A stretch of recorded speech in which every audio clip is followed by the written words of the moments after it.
página 97, vamos falar ali sobre os povos, né? A Emeris Atroari, né, que está localizado ali na região da Roraima, ali, né, divisa com Venezuela. Tá? Senhor, se o senhor estiver compartilhando... Primeira questão lá. Por que os Aimeri Atroari foram considerados quistos a serem removidos? Por que eles foram considerados? Então eles se opuseram, né? Por quê? Porque eles se opuseram à construção da rodovia da 174, né? Cujo traçado então invadia o seu território. Em razão do governo da época, com base na ideologia da segurança nacional, defender que todos aqueles que tentassem impedir consecução, né, dos objetivos nacionais permanentes eram inimigos e deveriam ser eliminados. Assim, entende-se porque eram quistos, ou seja, cisto. Quando se fala quisto, nós estamos falando de uma sujeira, né? Então eles eram considerados uma sujeira porque eles não aceitaram. Coloque-se na posição de um mediador de conflitos.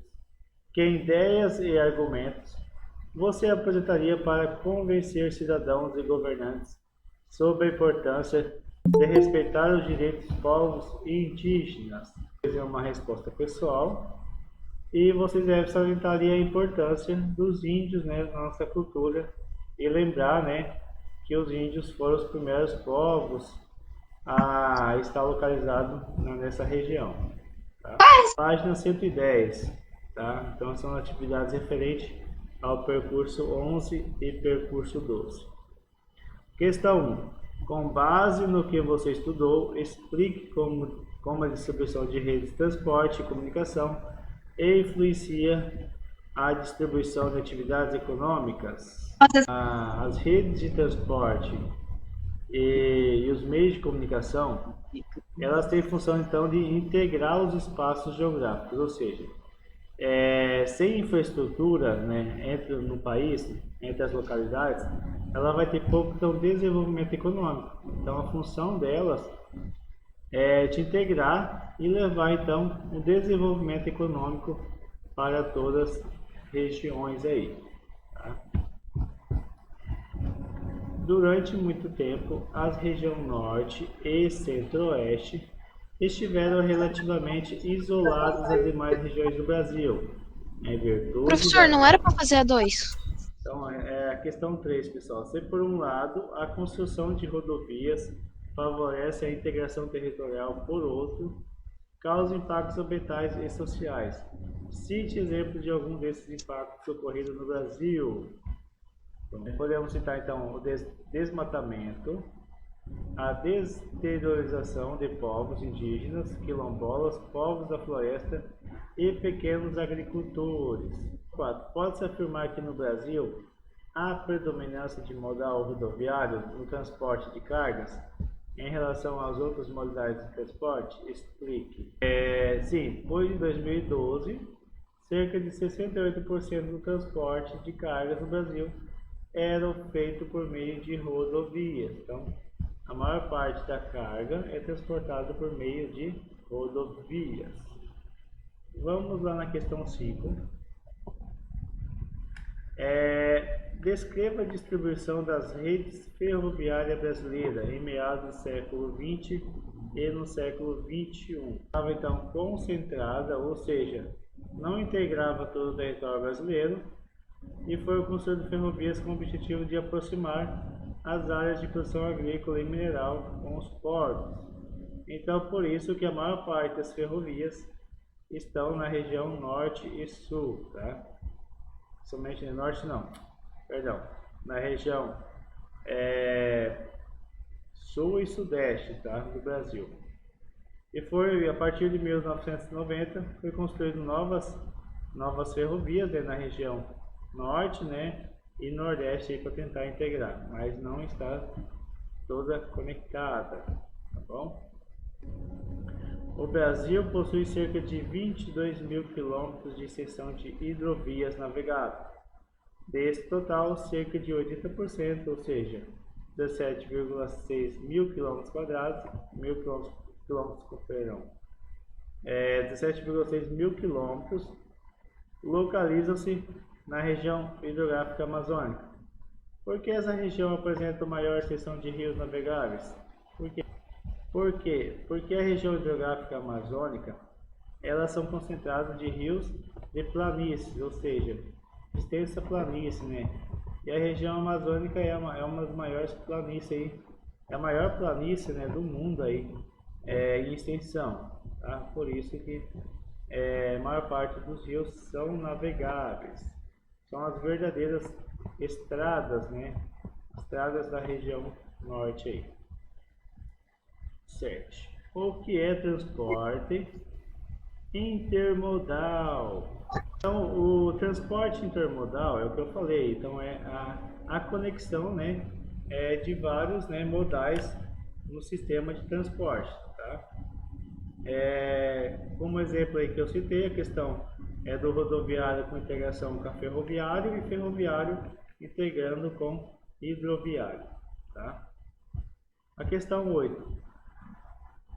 Explique a diferença entre navegação de longo curso e de cabotagem, ou seja, costeira.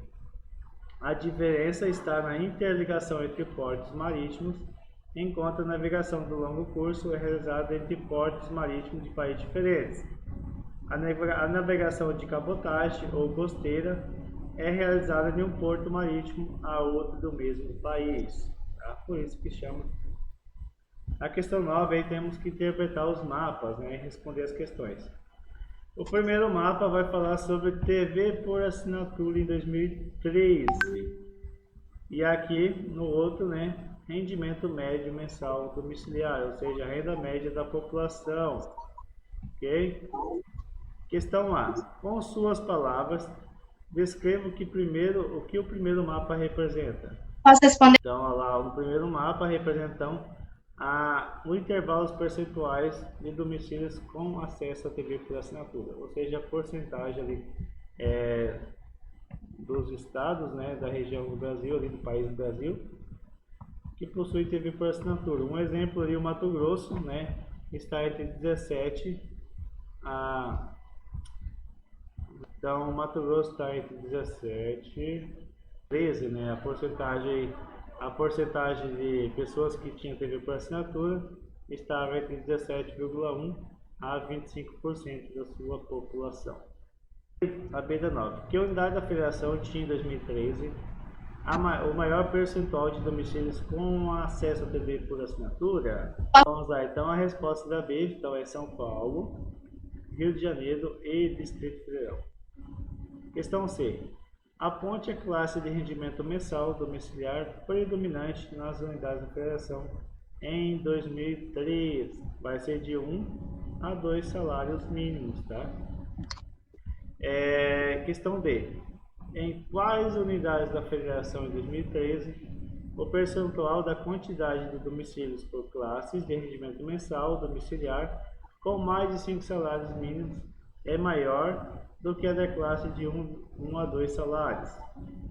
Então a resposta da D vai ser Distrito Federal e Santa Catarina. Questão E. Aponte as unidades da federação que apresentaram o menor percentual de domicílios com acesso à TV por assinatura em 2013. Em sua opinião, o segundo mapa fornece ao leitor informações que contribuem para a interpretação dos dados mostrados no primeiro mapa?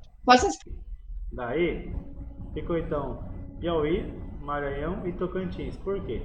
Por conta que a maior parte da população apresentou então salários, né, baixos, né, de entre 1 a 2%, 1 a 2 salários, né. Isso representa então que a maior parte da população não tinha condição, né, de pagar uma TV por assinatura. Vamos rapidão na questão 10. Observe o gráfico e faça o que se pede. Então temos os portos, né, os portos Ponta da Madeira, Tubarão, Santos, Itaguaí, Ilha, né, entre outros. E cada uma dessas representa as exportação e as importação em 2017. Questão A. Aponte os 3 portos marítimos do Brasil de maior